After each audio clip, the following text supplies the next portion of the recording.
Assalamualaikum warahmatullahi wabarakatuh.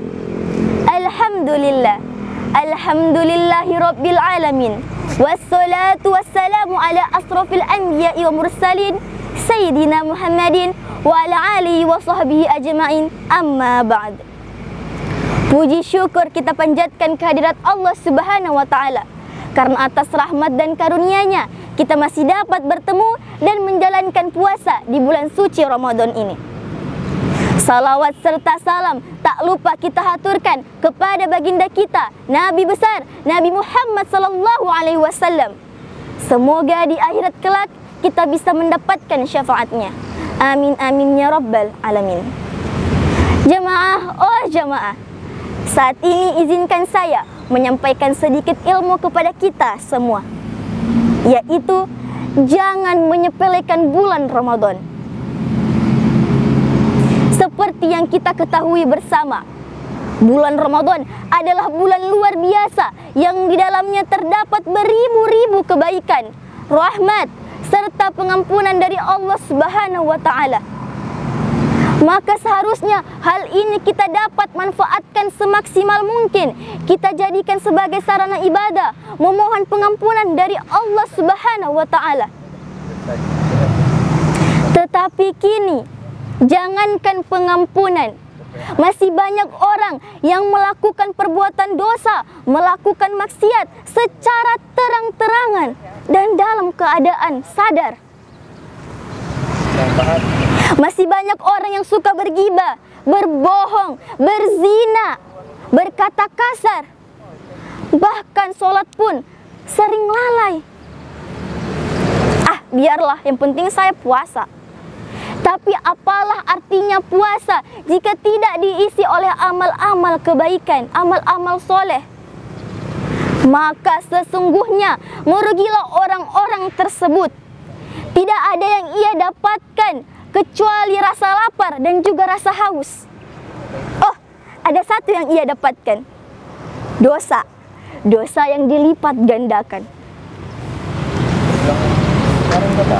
Dalam hadis yang diriwayatkan oleh Al-Imam Tirmizi nomor 3545, Rasulullah sallallahu alaihi wasallam bersabda, alangkah meruginya, celaka seseorang yang datang kepadanya bulan Ramadan, kemudian bulan itu berlalu, tetapi ia tidak mendapatkan pengampunan.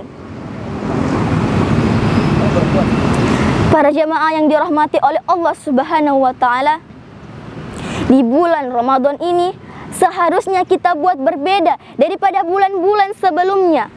Jika pada bulan-bulan biasa kita masih sering lupa sholat, kita jarang baca Al-Quran, jarang bersedekah, maka di bulan ini kita maksimalkan segala kebaikan yang ingin kita lakukan.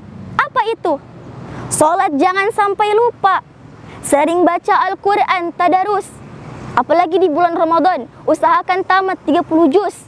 Bagaimana caranya? Setelah selesai sholat, baca Al-Quran minimal 2 lembar. 5 kali sholat sudah dapat 10 lembar. Pertahankan terus sampai selesai bulan Ramadan. Insya Allah kita selesai 30 juz. Kemudian jangan lupa bersedekah, sholat sunnah, sholat tarawih, sholat witir, sholat duha. Jangan sampai terlewatkan. Karena Allah akan melipat gandakan segala amal kebaikan yang kita lakukan. Pahalanya menjadi 10 sampai 700 kali lipat. Contohnya, kita baca Al-Quran, satu huruf yang kita baca itu sudah bernilai 10 kebaikan. Bagaimana kalau kita baca 10 huruf? Bagaimana kalau kita baca 100 huruf? Dalam surat Al-Baqarah ayat 183, Allah Subhanahu wa ta'ala berfirman, Bismillahirrahmanirrahim. Ya ayyuhalladzina amanu kutiba alaikumus siyamu kama kutiba alal ladzina min qablikum la'allakum tattaqun. Wahai orang-orang yang beriman, diwajibkan atas kamu berpuasa sebagaimana diwajibkan orang-orang sebelum kamu agar kamu bertakwa. Jadi supaya puasanya kita bukan cuma haus, bukan cuma lapar yang kita dapatkan, Kita harus melakukan segala amal kebaikan yang saya sebutkan tadi. Supaya apa? Supaya Allah memberkahi kita, meningkatkan keimanan kita, memberikan kita ketakwaan, yang insya Allah itu menjadi bekal kita di akhirat kelak. Kita memohon pengampunan kepada Allah, berikhtiar untuk berubah, karena kita adalah manusia yang tidak pernah luput daripada segala dosa. Demikian yang dapat saya sampaikan. Semoga dapat bermanfaat bagi kita semua. Apabila ada yang baik, itu datangnya dari Allah Subhanahu wa taala, dan apabila ada yang buruk, itu datang dari diri saya pribadi. Semoga Allah menuntun kita ke jalan lurus dan benar. Wassalamualaikum warahmatullahi wabarakatuh.